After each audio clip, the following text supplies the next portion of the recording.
According to our official international clock up there, it is 10 o'clock, and I want to welcome everyone here. Good morning, and my name is Joe Fiordaliso, and I'll be presiding over this hearing today. As you can see, I'm joined with my colleagues, and Commissioner Holden is on the phone here. We had difficulty getting her into that phone, even though she is kind of short, but we got her in.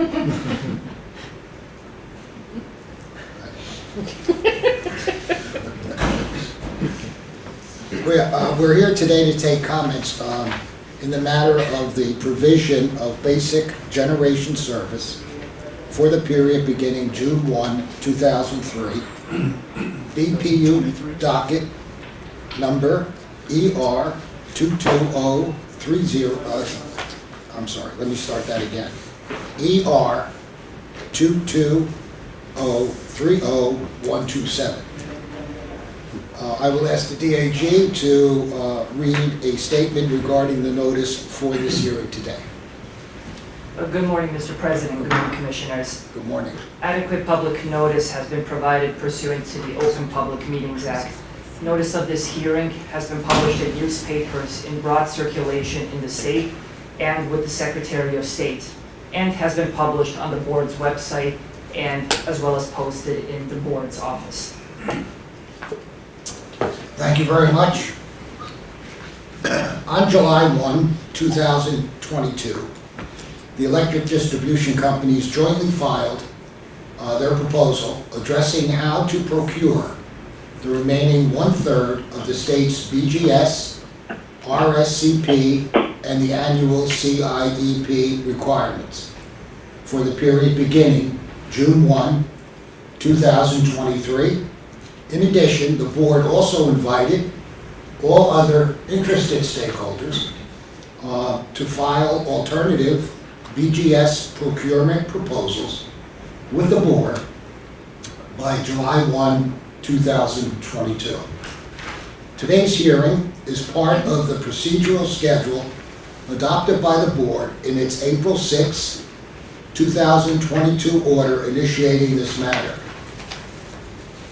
This morning, we will take comments from interested parties, and after each set of comments, there may be questions from me and my colleagues, as well as from board staff. While I will attempt to be flexible with the timing of the presentations, I would ask that the parties try to limit themselves to 10 minutes. To set the framework for the subject before us, staff has arranged for the following presentations. First, we will hear from NERA, the BGS auction manager, and the EDCs, then from other parties, including the Division of Rate Counsel. I will go down my list in the order that parties have signed up, indicating a desire to participate in today's hearing. For any parties that are doing a panel presentation, I will be more flexible with their time, but we don't need a dissertation. Let's keep it specific, to the point. Finally, a reminder that final written comments on the BGS procurement proceeding are due on Tuesday, October 11, 2022. Final comments should only be used to respond to issues raised either in the initial comments and in today's hearing. They should not be used to raise new issues in this proceeding. Are the EDCs and NERA ready to proceed? Okay, I will first call upon the auction manager, which is NERA, and the EDCs after. For the record, if you could identify yourself with your name, and please spell your name for the court reporter. As you see, it is being recorded, this hearing, so we want to make sure we get your names correct and for the record. So, Mira, are you ready? Yes. Can you hear me okay? I can. All right, wonderful. Good morning, President Fiordaliso, and good morning, Commissioners. My name is Rachel Northcutt. That's RachelNorthcutt, and I'm from NERA Economic Consulting. NERA has managed the New Jersey BGS auction since its inception, and today I have with me my colleague Paul Cardona, also from NERA, as well as representatives from the EDC. Specifically here is Terry Moran from PSE&G. Terry is representing PSE&G's EDC auction efforts for BGS. We greatly appreciate the opportunity to address the board this morning and in person. And the EDCs will be filing final comments on October 11th that will fully address the issues that were raised in initial comments. Today we'll focus on explaining the elements of the EDC's proposal. The EDCs continue to propose two auctions, the BGS CIEP auction to procure supply for larger commercial and industrial customers, and the EDCs continue to propose that the CIEP threshold be set at 500 kW. The second auction is the BGS RSCP auction for procuring supply for residential and smaller commercial customers. Supply is procured on a 3-year rolling basis so that customers at any given point are served supply procured at 3 different auctions. This term averaging allows smaller customers to be protected from the volatility of short-term markets while still paying rates that reflect the market. In both auctions, supply is procured for all EDCs at once so that each auction has 4 products, where a product is the BGS load for a given EDC, and all BGS customers retain the right to shop at all times. Today we'll discuss 6 key elements of the EDC's proposal: the product, the standard contract and rate design, the auction format, the bidder interface, and competitive safeguards, and then we'll leave you with some concluding remarks. The first element of the EDC's proposal is the product, where the EDC's proposal maintains the product as a full requirement service for both BGS RSCP and BGS CIEP. Aside from the EDCs continuing to be responsible for transmission, BGS suppliers will continue to have load-serving responsibility for BGS load, and BGS suppliers will be physically and financially responsible for the hour-by-hour provision of electricity to BGS customers. The full requirements product will continue to include capacity, energy, ancillary services, as well as obligations to fulfill New Jersey's renewable portfolio standards and any other services that may be required by PJM. Each BGS supplier will assemble its own portfolio of products that it believes will make the best bid and provide price risk management services.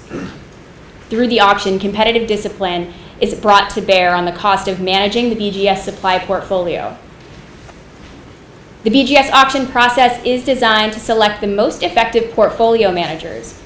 New Jersey's BGS customers can be expected to benefit from competitive market prices when BGS suppliers bring the full gamut of supply strategies to bear on managing the BGS supply portfolio, including purchases to satisfy New Jersey's renewable portfolio standards. The competitive discipline of the market selects those entities that are best at this management function. The full requirements product is fully consistent with ADECA's preference for reliance on competitive forces, as placing the portfolio acquisition and price risk management in the hands of competitive entities is consistent with the state's policy to rely on competitive markets. The BGS auctions have consistently attracted a diverse set of suppliers. These suppliers are an accomplished group of portfolio managers that are disciplined by market forces. The full requirements product bought at the auction obtains a price for BGS that, when combined with the transmission charge paid by BGS customers, provides the best basis for price comparisons against third-party supplier rates and helps create an efficient retail marketplace in New Jersey. Lastly, the rolling procurement structure for smaller commercial and residential customers through the BGS RSCP auction provides a proper balance between reflecting current market prices and protecting those customers from market volatility. And I'll stop here to pass the presentation to my colleague, Paul Cardona. Thank you, Rachel. Good morning, President Fiordoliso. Good morning, Commissioners. Good morning. As Rachel mentioned, my name is Paul Cardona. That is Paulcardona, and I appreciate the opportunity to speak in front of you here today. The second element of the EDC's proposal is the standard contract, and the basic structure in terms of that standard contract has been maintained from prior years. As in prior years, during the BGS application process, suppliers must agree to the terms of the standard contract that is approved by the board. The standard contract is entered into by each BGS supplier with the EDC it's serving and enables a uniform set of obligations in New Jersey across the 4 EDCs. The standard contract also includes uniformly applied creditworthiness requirements and financial guarantees that help assure that customers will receive the benefit of the bargain obtained through the BGS auctions. Finally, the standard contracts enable a transparent, price-only determination of winning bidders. I would like to, however, highlight one additional item with respect to the BGS RSCP SMA included in the EDC's proposal.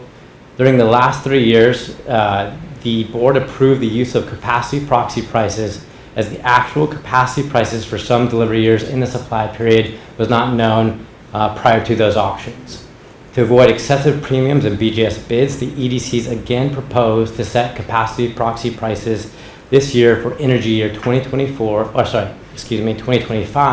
and 2026, to the extent that capacity prices determined through PJM's base residual auctions are not known at least 5 days prior to the BGS RSCP auction. Under the supplements in the proposed BGS RSCP SMA, the BGS RSCP supplier would be paid or would pay the difference between the PJM rate for capacity and the capacity proxy price for each of energy year 2025 and energy year 2026. The rate design is also a key element of the BGS proposal and allows BGS rates, which are designed with cost causation principles, to be market-based and to reflect final auction prices. Beginning with the 2021 auctions, the EDCs are responsible for transmission, and each EDC shows a separate transmission charge. As provided in each EDC's company-specific addendum, the rate design specifies how rates would be adjusted for capacity proxy prices for energy years 2025 and 2026, should the supplements in the BGS RSCP SMA be used. And as in the past, the EDCs request that the rate design be approved in advance by the board.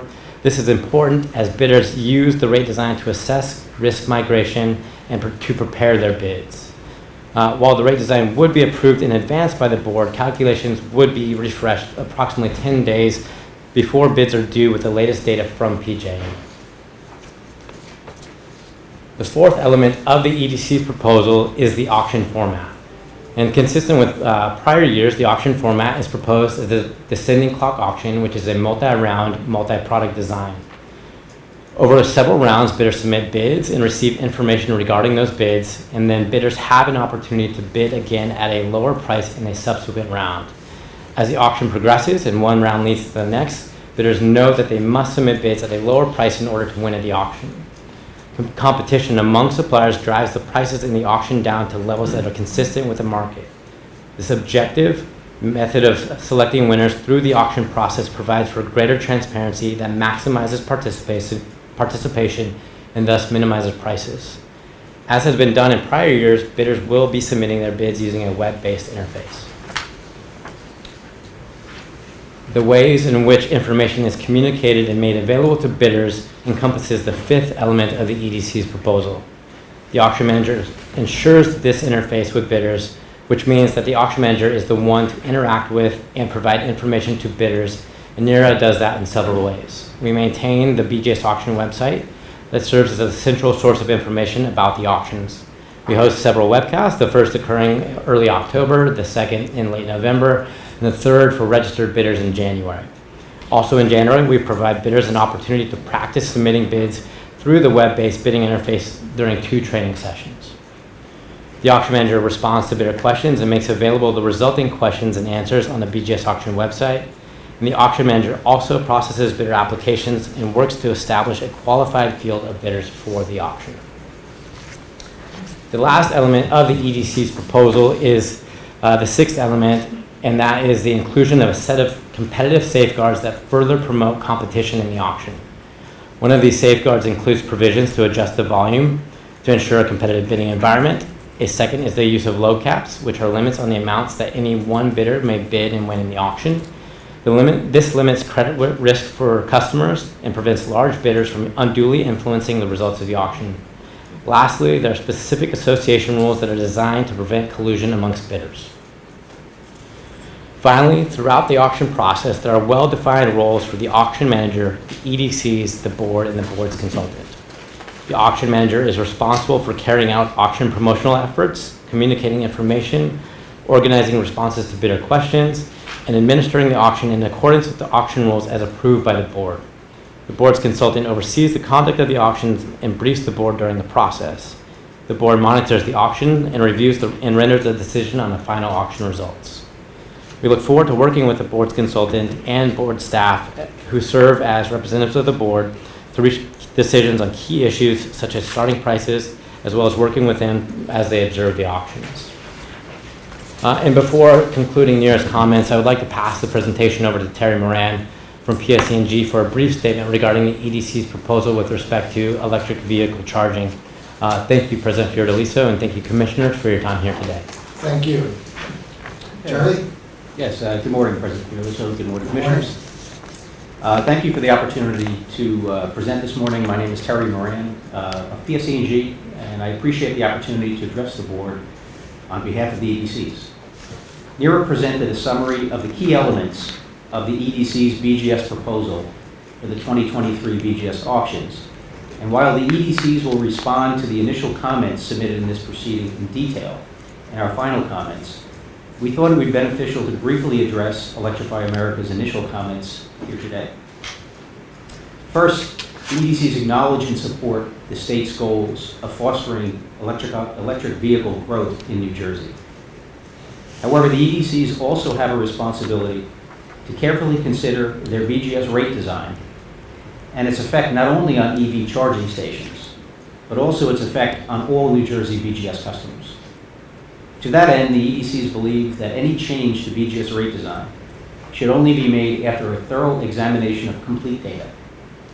The EDCs further believe that any change to BGS rate design should only be made in a manner that is consistent with cost causation principles, which have served as the basis for the EDC's BGS rate design since the inception of the BGS auctions more than 20 years ago.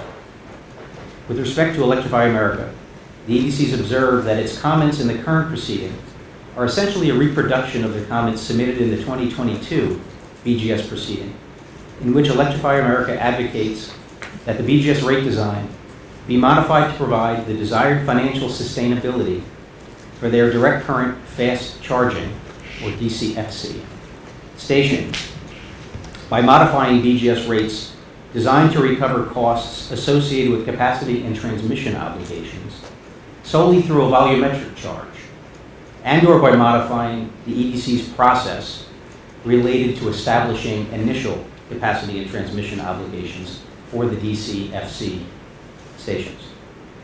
Electrify America advocates that initial capacity and transmission obligations be set to zero or at a value arbitrarily lower than the value that would be established by the current practices of the EDCs. In our final comments submitted in the 2022 BGS proceeding, the EDCs questioned if altering the BGS rate design to subsidize the growth of a nascent end use is appropriate and counter to the objectives of establishing BGS rates that are consistent with cost causation principles and that enable pricing parity with third-party suppliers.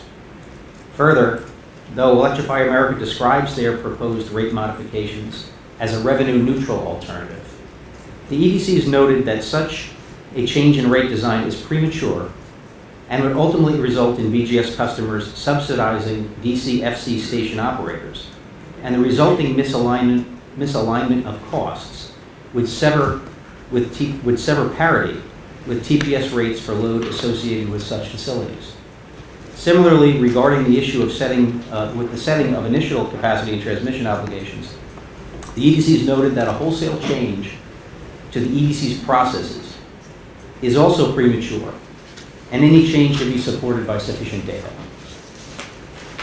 In its order approving the EDC's proposal submitted in the 2022 BGS proceeding, the board addressed Electrify America's comments and observed that more information and research is needed before substantial changes can be made to the BGS rate design, and that there are several considerations that must be taken into account, including assuring that the appropriate customers are paying for their actual BGS supply costs.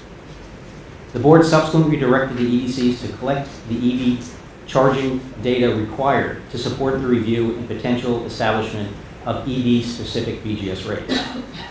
The board also noted that any proposal to modify the BGS rate structure related to EV charging needs to be supported by facts and voiced their concern that an uninformed change would have cost allocation implications for other BGS customers.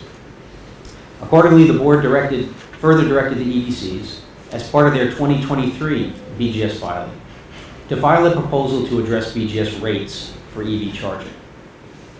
In response to the board's order approving the EDC's proposal submitted in the 2022 BGS proceeding, the EDCs examined available data for DCFC installations in their service territories in order to identify hourly metering installations where the metering load was solely related to DCFC installations, and where at least one full year of data existed to capture the seasonality inherent in electric use. The EDC's initial analysis of the available data indicates that there is significant variability across the installations in terms of kilowatt-hour usage and dollar per kilowatt-hour cost. As a result, the data does not represent a sufficient basis for the modification of the BGS rate design. Also, as the data utilized in this analysis was PSENG only and limited in both the number of installations available and the time period covered, the EDCs will endeavor to broaden the sample size and time period of DCFC station data to determine if an increased data sample size and an increase in the time period covered by the data would provide additional insight regarding whether the establishment of a BGS rate for DCFC stations is appropriate. As such, it is apparent that the board's observations in its order approving the EDC's proposal submitted in the 2022 BGS proceeding are still appropriate and applicable, and more important, information and research is needed before substantial changes should be made to the BGS rates, as any change to the BGS rate design must assure that the appropriate customers are paying for their actual BGS supply costs. The EDCs also observed that Electrify America's proposed modifications to the BGS rate design is seemingly intended to address concerns that are centered on the first year of DCFC station operation, which adds further question to the need for a modification to the BGS rate design. Further, the EDCs have reviewed and will continue to review their processes related to the setting of initial capacity and transmission obligations when sufficient data is available. The EDCs acknowledge that this process is not perfect, especially for an end use that does not have consistent and a proven bed of data on which to base estimates. However, the EDCs observe that Electrify America's proposal to set their initial capacity obligations to zero or an arbitrarily low level can and will lead to cost shifting to other customers or suppliers. To that end, Commissioners, I'd offer the following few conclusions. First, the EDCs remain committed to examining BGS or supply-related issues surrounding DCFC stations and EVs, and remain supportive of the state's efforts to increase the use of electric vehicles. Second, we need more data. And to that end, the EDCs will continue to collect and expand data related to DCFC stations. Lastly, the EDCs offer that BGS rate design should continue to follow cost causation principles and not be altered to solve a single entity's commercial challenges at the expense of other BGS customers. That's the end of my statement. Thank you. Thank you, Terry. I have a couple of questions, and then I'll ask my colleagues if they have some questions. You mentioned data a great deal. When do the EDCs expect to have the necessary data in order to develop an electric vehicle rate proposal for BGS?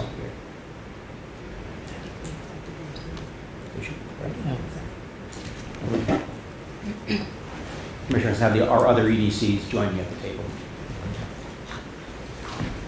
Would you identify yourself, please? My name's Kevin Sight with JCP&L. Could you spell your last name? SIEDT. And you, sir?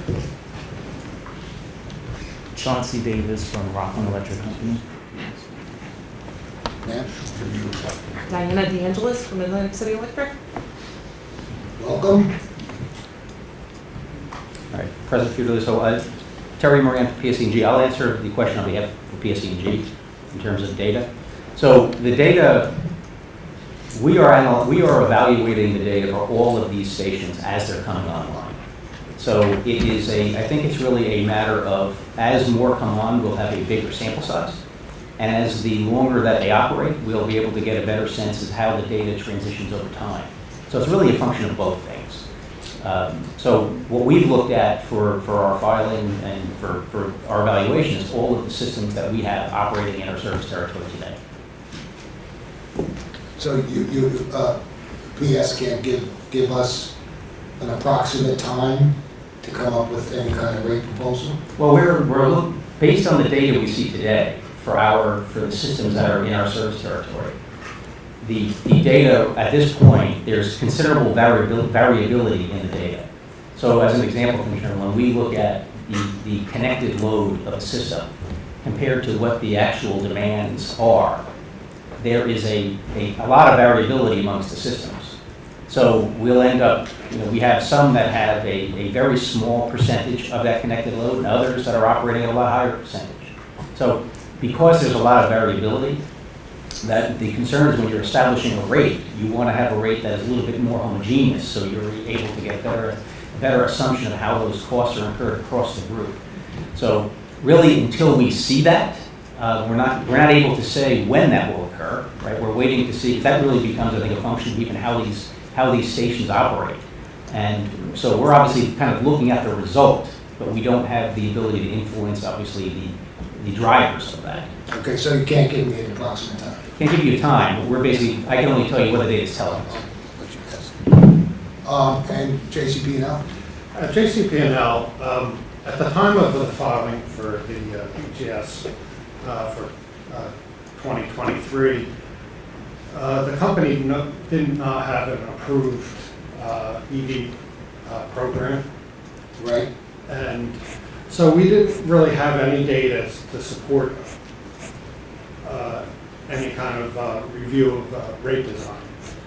We currently have 16 DC fast charger systems in place, but most of those were predated our settlement proposal in our EV-driven program, which the board approved. We're starting to collect data, and because the 16 systems did not have, it was before the BPU order requiring us to collect data. We didn't have interval meters installed because we were in the process of going through AMI at that time, and so we decided not to pursue interval metering so we could collect the data because it wasn't required. Since the order was requested, we've now installed a process where we're swapping out those regular meters with interval meters, and to this date we are waiting for three meters which are stuck on. We haven't received those yet, but 13 of those have been exchanged, and we're going to start collecting data on those 13. But there's been no DC fast chargers installed since our EV settlement proposal was approved by the board. Okay. Rockland? Currently, Rockland Electric Company does not have any charging stations. I'm sorry, you need to speak up. Can you hear me? Currently, Rockland Electric Company does not have any charging stations in their service territory. So we're unable to provide data at this time. Would you anticipate having? Do you anticipate having? Or is that above your pay grade? Okay, no, fine. Atlantic City Electric? So our response is similar to JCP&L. Our EV program is new. We have, I think, 11 DCFC chargers that don't have the technology to collect the data yet. And the program is moving forward. I think they've got 7 applications, which will enable us to put in EV chargers that have the technology. I think the program is a 5-year program. I'm gonna assume if things are moving along, we're not gonna have data probably towards the end.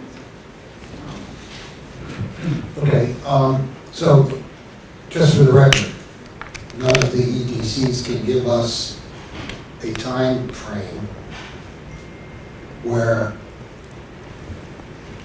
EV rate proposal for BGS will be put forth.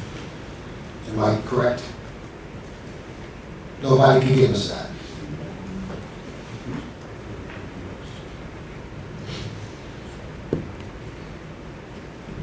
Terry Moran for PSD&G, President Fiduso.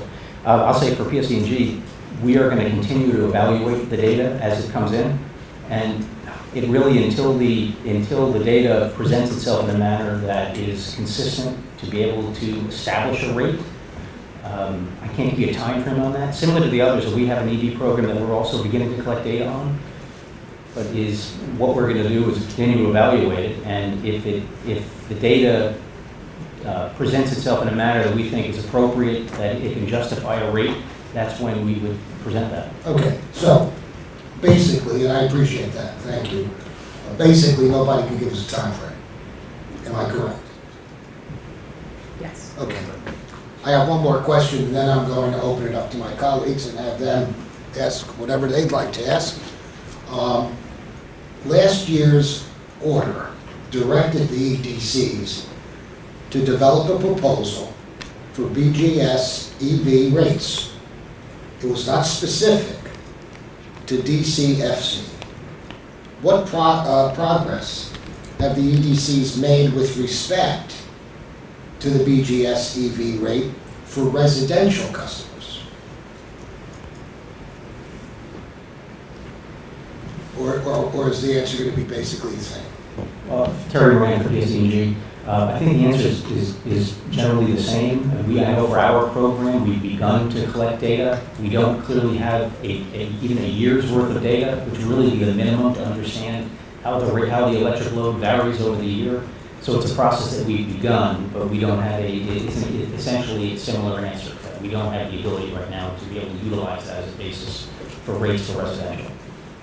And I assume that's true for everyone else? Yeah, that's especially true for JCP&L because we didn't have an EV settlement prior to this. Understood. To our pilot. We're just starting, our program just started in July 15th, and so we have no customers on our time of use rate that was proposed.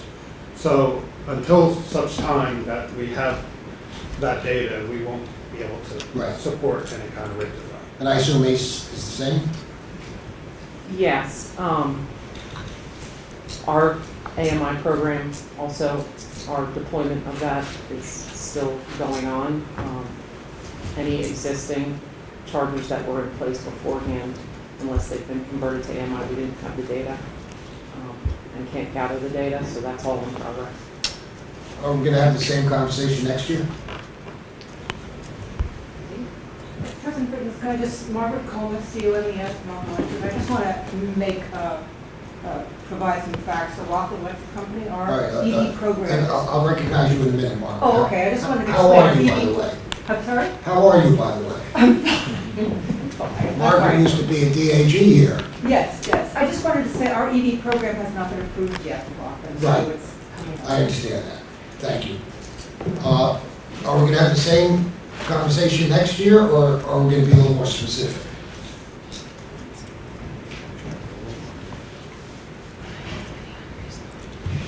Well, Commissioner, I think as time goes on, we'll have more data to be able to assess. Now, what that data presents to us, we don't know in terms of the ability to create a specific rate, which is the question. But we clearly, over time, we should have more data to be able to assess this. That's our objective. Okay. My colleagues, anyone have questions? Just want to thank the EDCs for being here today. I must say that these issues are really first time have been brought to my attention, as I recall.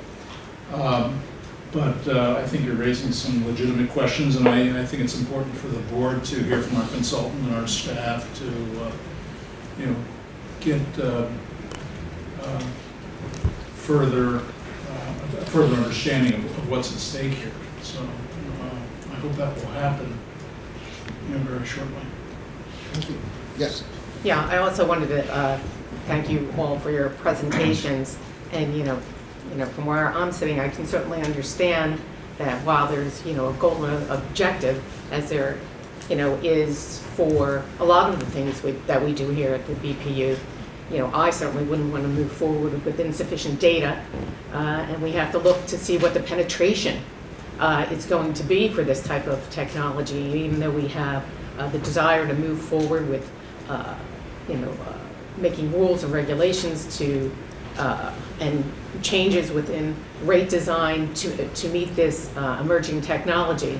I think we need to be thoughtful, careful. We have 4 different EDCs running 4 different systems, and I appreciate the fact that it's going to take time to collect this data and to have. And I will be curious as to exactly how much data is required to make a reasonable rate design change. And I would not want to push that forward in a way that would not allow us to make a reasonable and informed decision. Sure. Similarly, Hold on. Similarly, I'd like to thank you all for joining us. And the data is fun. I like numbers. I like data. But I'm curious. I mean, of course, it's going to take time. But I think to Commissioner Solomon's point, how much is going to be enough? We can add data forever, obviously. So I'm curious, will you all be sharing your results? And are you collecting the same data so they'll be statistically significant at a quicker time than each of you doing your own analyses? So that's one thing. And then in terms of how comprehensive the data you're choosing, I mean, obviously, if you want to include, 10-year repair rates, well, that's going to take 10 years. Economic development in the region, that's data also, which you can collect. So what data exactly are you collecting? Because some things can actually be done quicker and give more accurate results in a quicker time frame. Sure, Commissioner Terry Moran for PSE&G. So the data that we've collected is for all of our DCFC charging stations. The couple of issues that have been raised in question is around these capacity obligations and whether or not the capacity obligation should be charged as a kind of discrete fixed charge versus variable charge. So one of the things that we looked at is for the stations that we have to try to understand for those capacity obligations, when you look at the connected load of a station, which says how much is total aggregate load there is, then the question becomes, well, what is the resultant demand in those subsequent years, which is a function of utilization, time of utilization, et cetera. And when we look even just at the sample that we have, which isn't a considerably large number, there is just a whole lot of variability in that. So when we look at just the percentage of actual load compared to connected load, there it goes from, I forget the exact numbers, but it's a pretty wide range. And so this is relatively new technology, and so we are looking to try to get it to understand and be able to project what do we think is, what will the really result be. So when you develop a rate around it, you want to have some level of confidence what the profile will be for these. I think we're at a point where that is still a big question mark for us as we're assessing them. In terms of sample size, I'm not from our rates department, so I can't give you the exact in terms of how they would exactly do that, but I can tell you even with the sample size that we have right now, I think what we would look to want to see is more consistency even in the smaller sample. So we're not at that point yet. So and maybe we will get better as these systems get more utilized, so that we'll have a better sense from what where will they land, if you will, between what the connected load is versus what the actual load will be. And you'll all share data amongst yourselves? We like in the case of this filing, we Yes. did share all of our information, anonymized, of course, but what the loads were for our station. So that's what the EDCs used as the basis of our filing, because at the time, that's what PSEG data was the only one that was available for the reasons that you heard. Okay. Yes. Just a response to my colleague's comment about when we'll have sufficient data. It just seems to me that given the nascent nature, this emergent nature of this market for electric vehicles, I'm not sure we're going to have meaningful data for a number of years. I mean, it's very much of a startup situation. I'm just wondering whether we ought to think about establishing a date, perhaps 3 or 4 years from now, when we will ask you to present the data over that from that period, so we have something more meaningful than the highly variable numbers that you're going to see in a startup situation. So I just throw that out. That maybe we ask for that kind of data and a study of that of the utilization of these facilities and its impact on the capacity market. It's after several years of experience. Any other questions? Mary Ann. Oh, I'm sorry. I didn't see you there. Commissioner Holden? I'm short. I want to underscore the fact that all of you know that I love deadlines. And, here we are a year later, we're at the same spot we were, and I hate marching in place. I can appreciate that each EDC, as Commissioner Solomon says, has a very different load, a very different system. But I would like to see some kind of a projection, if we could get more reports in between of what are you missing, what do you need, what do you see happening. I mean, we're looking at, in the future, in the very near future, with electrification, which we're not talking about, we're just talking about EVs, the doubling of the load in the state. I just think back where we were 3 years ago. Everyone's on AMI now, but it was kicking and screaming to get everybody on board that this was going to be a good thing. So, I don't want to wait 3 years to have data. You have to have something collected or some idea of what's going on in the past year and going forward, what's the progress. So, as President Lisa says, we're not in the same place next year. If I could just add on to what you said, Mariana, maybe it would be useful for this board to get an interim report from the EDCs before our next hearing next year, and at least give us an idea of where you're at in your evaluation, and so on. And it's. I obviously don't expect a finished product, but just to give us an idea, where are you in your evaluation? How much data have you accumulated? And from the data you have accumulated, any preliminary ideas on a rate proposal? Just to keep the conversation going rather than going from year to year to year. And I think that's an important factor and would be very helpful to us so that we can make an intelligent decision too. And as I've said so many times, we're all in this together. We all want to get to a point where we're making meaningful mitigation progress as far as climate change is concerned. So those intermediate type report may be helpful to us. Do you have something else to say, Mary Ann? No, that's exactly, I mean, we're trying to crystal ball 3 years out right today, and what we're going to project. So anything towards that goal and any adjustments we might have to make along the way, or suggestions that we might have. Right. It would be good to have that information. Yeah. I totally agree. And we accept suggestions from you too. Like I said, we're in this together. It's not a one-way street. You know, I mean, it's got to be a two-way street if we're going to achieve our goal. And the EDCs have been very cooperative over the years, and so on. And I know that cooperation will continue. But keep us informed. Say to us, how about this? How about that? What about this? We try to think of everything. And I'm the first to admit, even though we have an outstanding staff, we can't think of everything.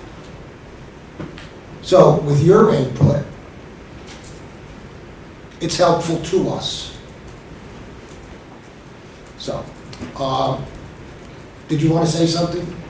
Yeah, what Kevin said from JCP&L, I just wanted to make it clear that with each EDC's EV-driven program or EV settlement that was approved by the board, there is reporting requirements. Yes. I think it's quarterly that may provide that data. Maybe that somehow we can. And if it doesn't provide that data, right, then I would appreciate. I hate to ask for more reports because I mean it's time consuming and everything else, but if the quarterly reports do not indicate I agree. the data and any kind of projection of a rate proposal or something, give us an appendix or something that would address that issue. Because I think that's what I'm concerned about and what the rate proposal will be as far as the BGS is concerned. So let's communicate. Communicate. It's always helpful. Yes. Just following up on that point, I think it's important that if those quarterly reports are going to be meaningful, that the methodology should be consistent across the EDCs. So there should be some kind of coordinating function. Maybe the BPU staff can provide that, but if we're going to have meaningful numbers, the analysis should be based on the same kinds of assumptions and analytical techniques. Good point. I want to thank you all, Mira and the EDCs, for being here this morning. And I think this has been helpful to me. And I hope we've communicated some of our feelings and we keep that communication open. Because this is an important factor. This is, as Commissioner Gordon mentioned, it's an emerging technology. We're seeing states already setting goals insofar as how much longer they're going to allow combustible engines to be sold in their state. Some might think that's a little premature, but whatever. It is, we're seeing a rapid charge toward this particular technology. So I think we have to look at it and again, prudently, make sure we're doing it right. And we have to understand none of us have done this before. This is all new to you, it's new to us. So are we going to trip once in a while? Probably. But as long as we get up and continue moving forward and learn from tripping, then we'll eventually achieve our goal. So the communication is so vitally important. And again, thank you for your time and your thoughts. And we look forward to talking to you in the near future. Thank you. Thank you.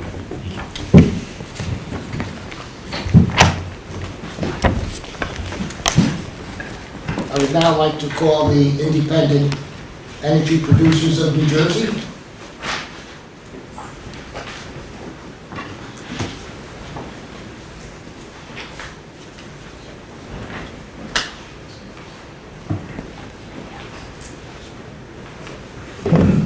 Good morning. Good morning, Mr. President. Good morning, Commissioners. My name is Nicholas Fresky, and I am representing Gable Associates on behalf. Last name, please. I'm sorry, my last name is Freschi. Thank you. And I'm here representing the Independent Energy Producers of New Jersey. The Independent Energy Producers of New Jersey, IEPNJ, appreciates the opportunity to comment on the BGS filings for the period of June 1st, 2023. IEPNJ is a trade association that represents New Jersey's wholesale electric power generators. IEPNJ has actively participated before in New Jersey Board of Public Utilities for 30 years and in BGS issues since its creation in EDECA in 1999. Our members bid in the BGS auction and are active participants in the region's wholesale power market. IEPNJ members also own or operate electricity generation capacity in New Jersey. Members include corporations that sell electricity into the wholesale market for consumption by the state's utilities and power suppliers, which in turn sell that power to New Jersey homes and businesses, as well as companies that provide electricity for on-site use at New Jersey industrial and commercial facilities. Since 1992, IEPNJ has worked productively with stakeholders, including the Department of Environmental Protection, the BPU, and state legislature to develop responsible environmental and energy policies. IEPNJ seeks to bring the benefits of competition to all power customers. IEPNJ recommends the BPU continue the historically successful BGS auction structure as proposed by the EDCs.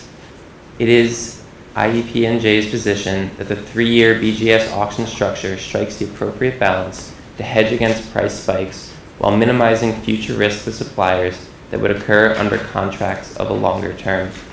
A 3-year term allows the suppliers to bid into the BGS auction to rely on several known variables while preparing its bid. Knowing these values reduces the risk to suppliers, thereby helping to keep their bid prices reasonably low.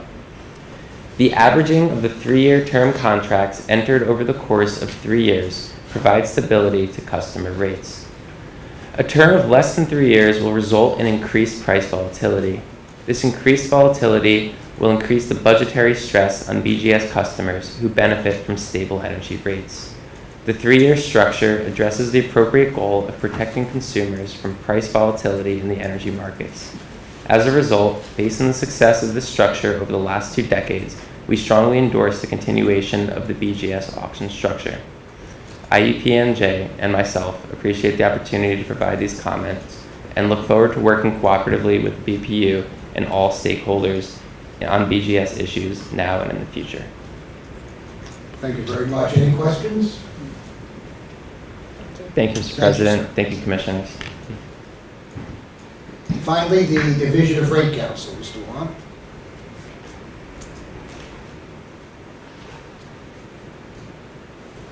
Morning, President Fioraliso, Commissioners. It's a pleasure to be here in person again. Nice to see you. Nice to see you as well. I've prepared If you could just give your name for the... Sure. My name is David Wand. Last name is spelled W-A-N-D. I'm Deputy Rate Counsel for the Division of Rate Counsel. I prepared a written statement which I'm going to read from. I promise it's not that long, and I'll read that into the record. And I've been promised that before. I hope not to disappoint.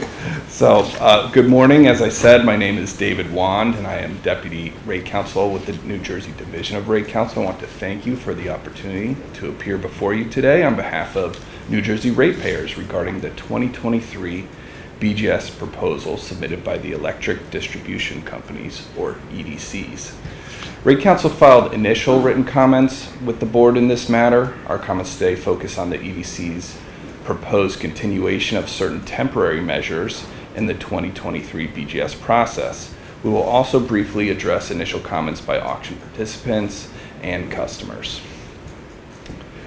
In our initial written comments, we noted that the board directed the EDCs to collect charging data required to support the review and potential establishment of EV-specific BGS rates, and to file a proposal to address BGS rates for EV charging with their 2023 BGS proposal.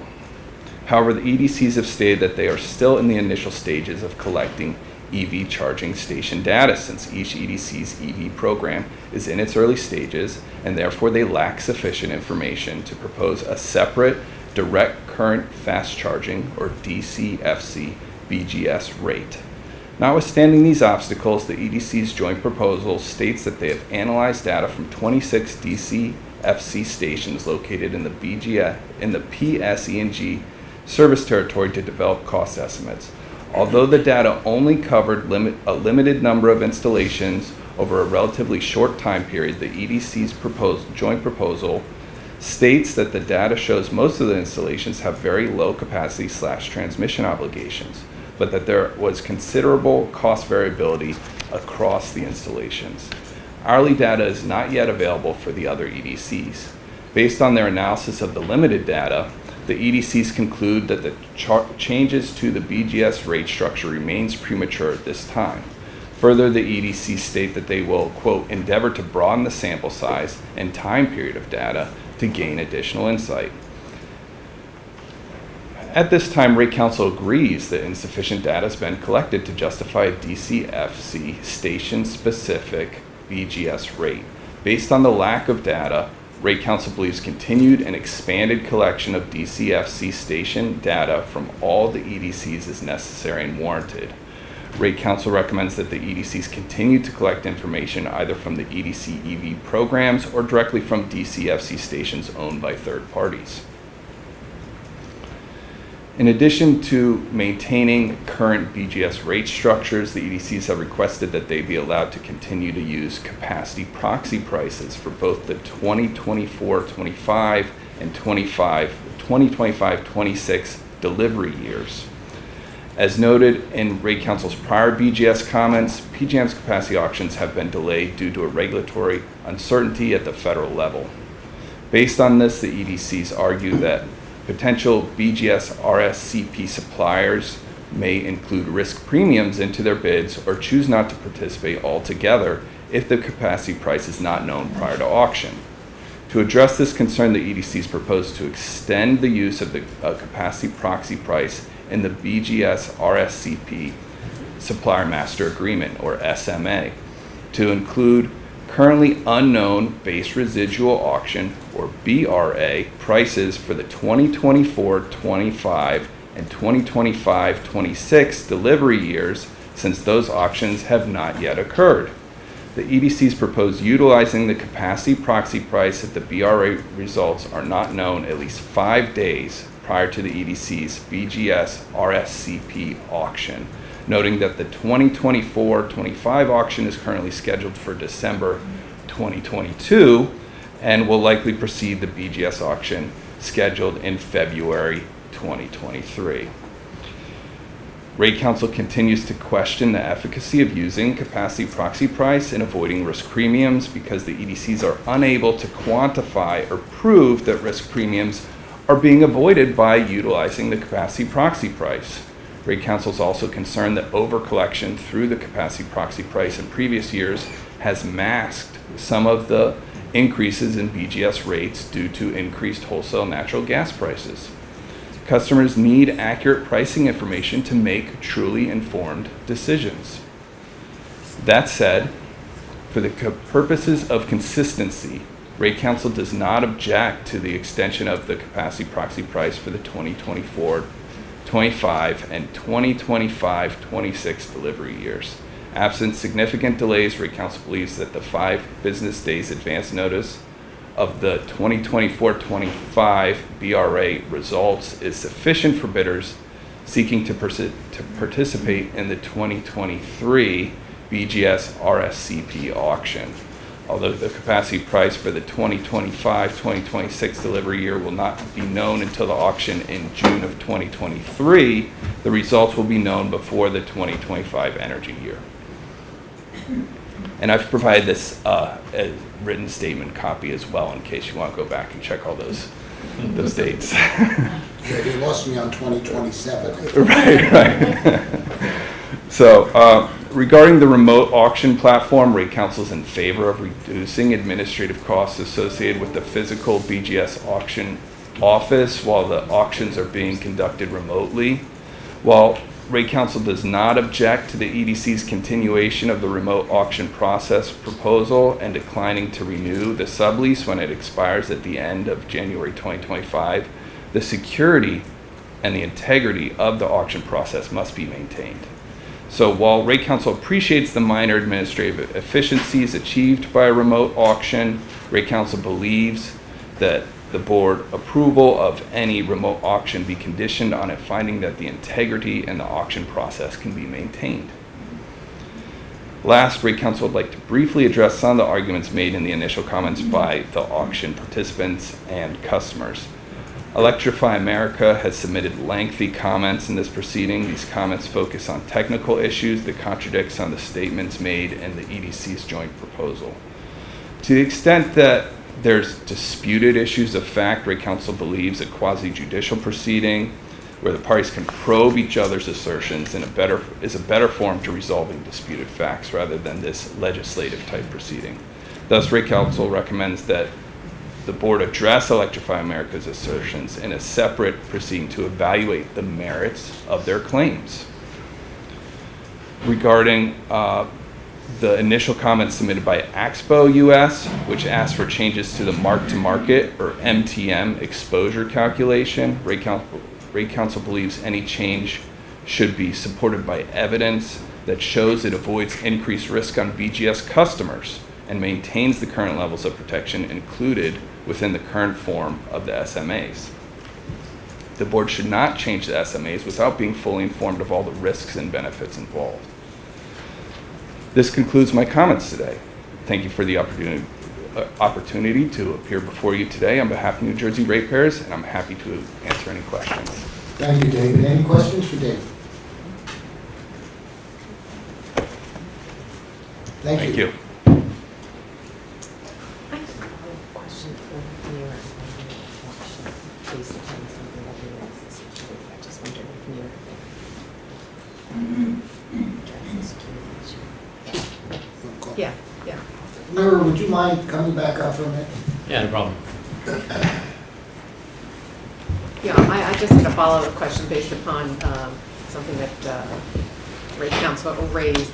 In going to a remote auction, can you inform us as to the security measures that are in place to assure the integrity of the auction, and has that increased since we've gone to remote, and just give a little bit of information on it? Yeah, so Paul Cardona for NERA. The security is not harmed by going to a remote setting. First and foremost, the auctions have always taken place in a web-based interface. So they always have been done online. We have the server separated. There is the person that, our contractor that handles our web-based interface has these servers backed up, is monitoring the auctions in real time to see any intrusions. So there is no security concerns with respect to the conduct of the auctions. There are efficiency gains, but we do commit to working with the board's consultant, Bates White, to conduct and monitor the auctions in a way that ensures that they remain fair and transparent. Thank you. Thank you very much again for being Thank you. here. Those were the only folks who wanted to comment today. So if there are no other comments or anyone else who wants to speak, we will adjourn. Thank you very much for coming, and especially those who did get up here and talk and tolerate us. Thank you. We're adjourned. Thank you. Thank you.